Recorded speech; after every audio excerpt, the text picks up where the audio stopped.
Okay. So you have two choices of how you want to paint your background. We're going to use neon paint.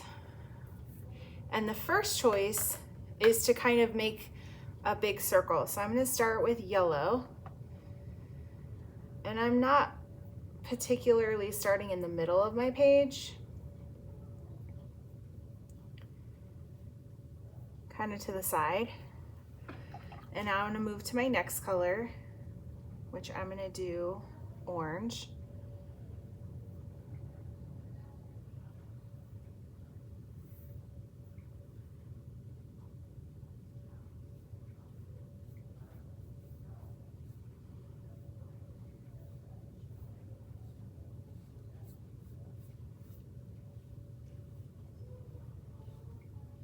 And I'm going to keep going until I fill up my whole paper.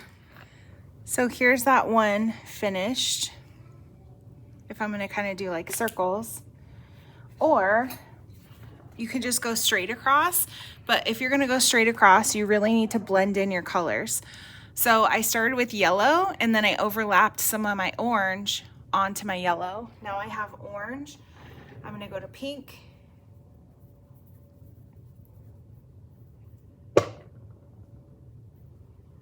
And I'm going to overlap some of my pink onto that orange so it kind of flows in nicely.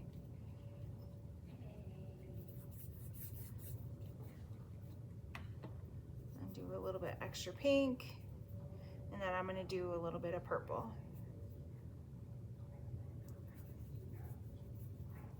And again, I'm going to flow some of that over top of my pink so it kind of fades into each other. So we have a nice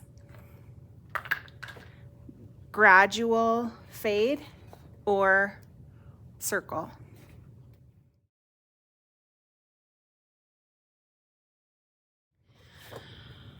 Now I'm going to get a white paper and I'm going to put it inside of a box.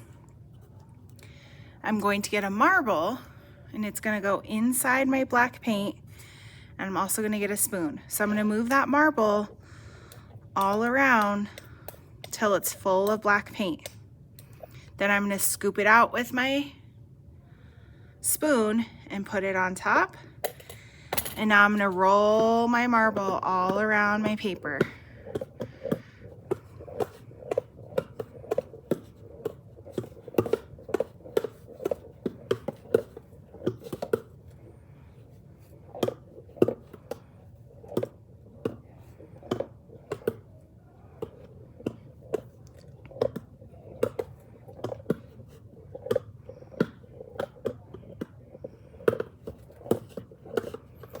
You should only do that one time. My marble is pretty much clean, so I'm going to put it back in the bowl for the next person to use. I'm going to take my paper out and let it dry.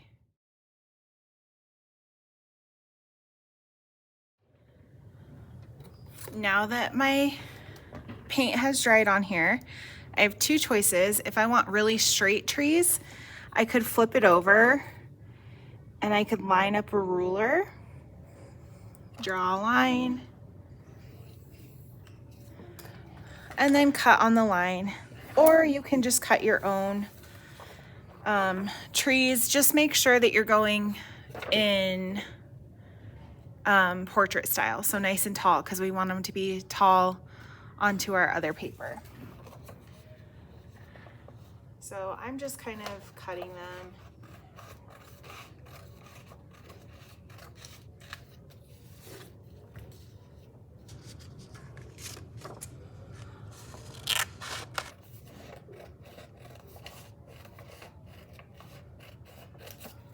So I'm doing thinner ones and thicker ones.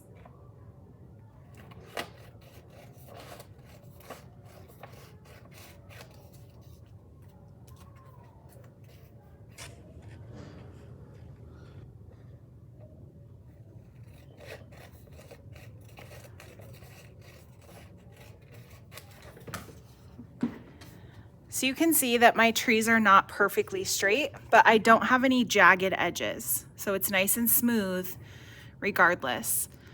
Now I'm going to arrange them on my page. however I think I like them.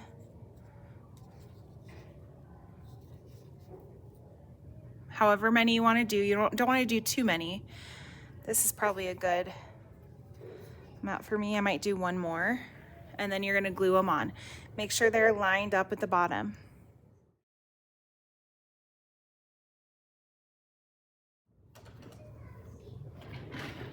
Next, with the extra pieces that you have, you might want to cut some smaller pieces.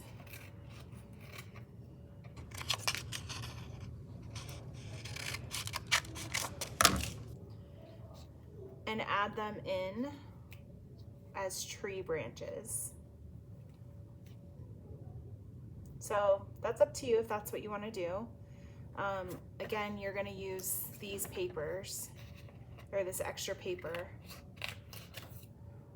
to do that.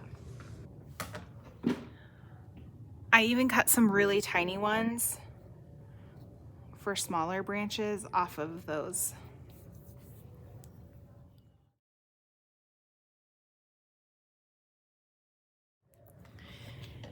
If you have any branches coming off to the side, you can bring it to me and I will cut those off, just so they're nice and straight. Let me do that for you. And now you can either be done or you can come to the splatter box and do a couple of splatters. And here you can see I did some black splatter paint. This one has less, but it does still have some. And then you're done.